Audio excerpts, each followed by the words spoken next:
educate a disabled child, whether he's deaf, blind, autistic, reading disabled, math disabled, emotionally disturbed, speech and language, brain injury, developmental delay, orthopedic impairment, whatever the classification. If your son been in special ed 5 years and still can't read, I think it's time for due process. I think it's time for you to get a free education off the public dollar. White folks do it all the time. They do it all the time. If you don't want your child in special ed anymore, all you have to do is call an IEP meeting and say, exit my son, give me the paperwork.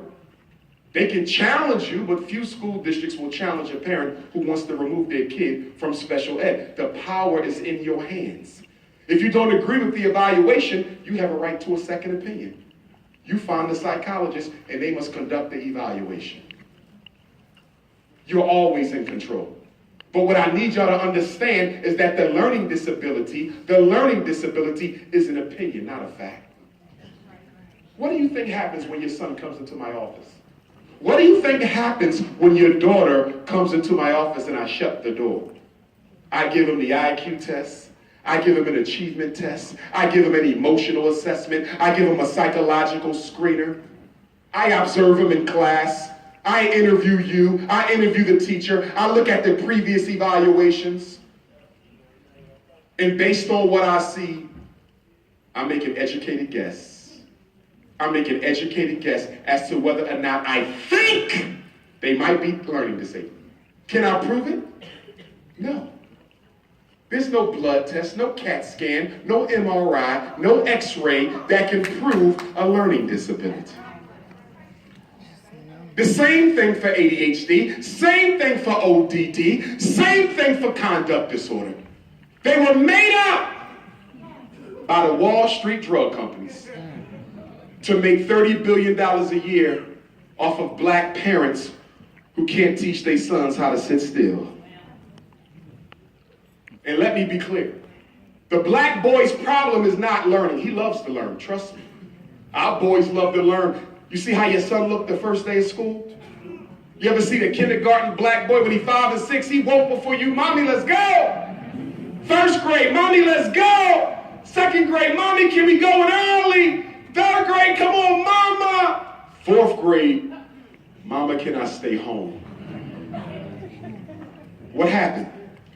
Why in the 4th and 5th grade he decided he didn't want to go?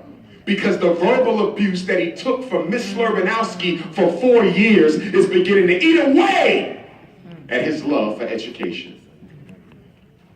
The black boy is not a problem. The problem is he is expected to act like a black girl. And when a boy cannot act like a girl, he's considered disordered. Because 93% of all teachers are female. And when fatherless boys are forced to be taught by females, there's a disconnect and a discrimination.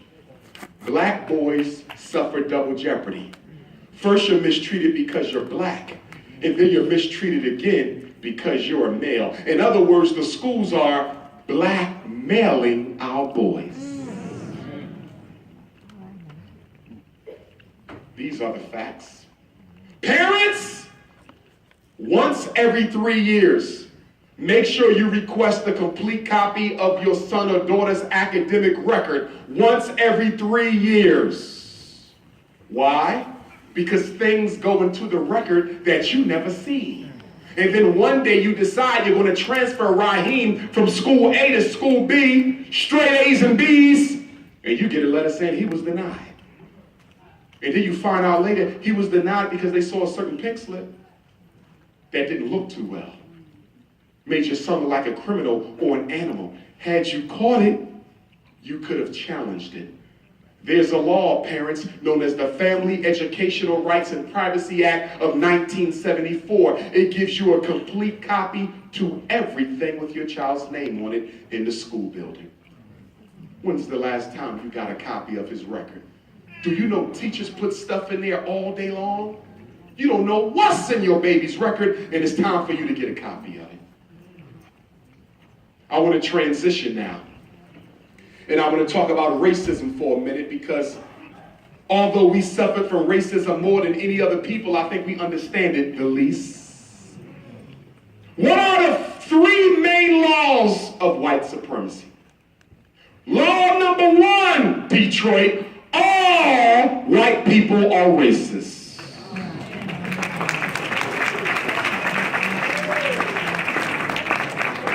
And I'm not being disrespectful to our visitors. You're more than welcome to be here tonight.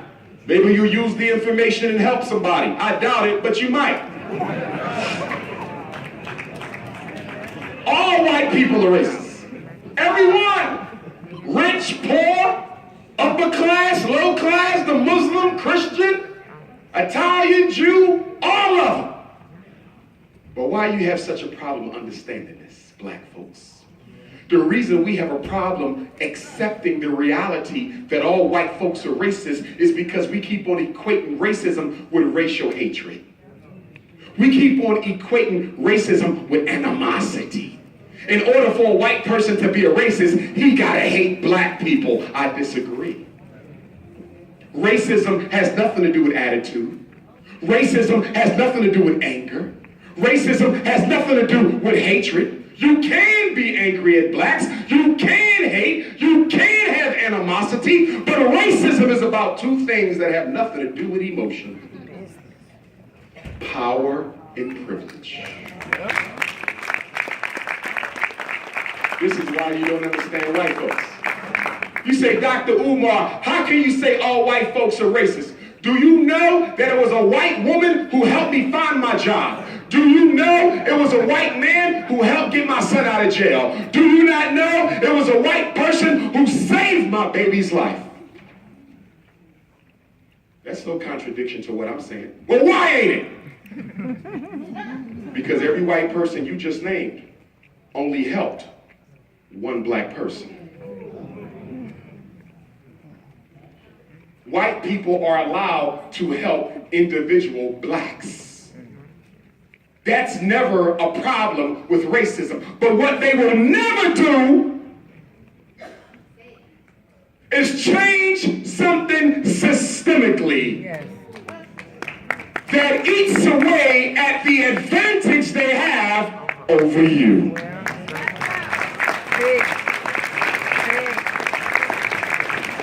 That means black man who loves white girl.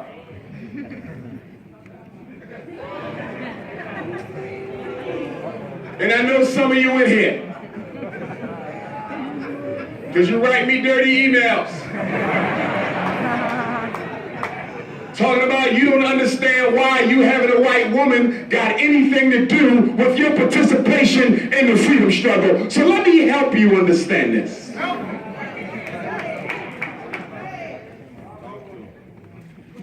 And not just the white woman, because some of y'all done went Chinese on me.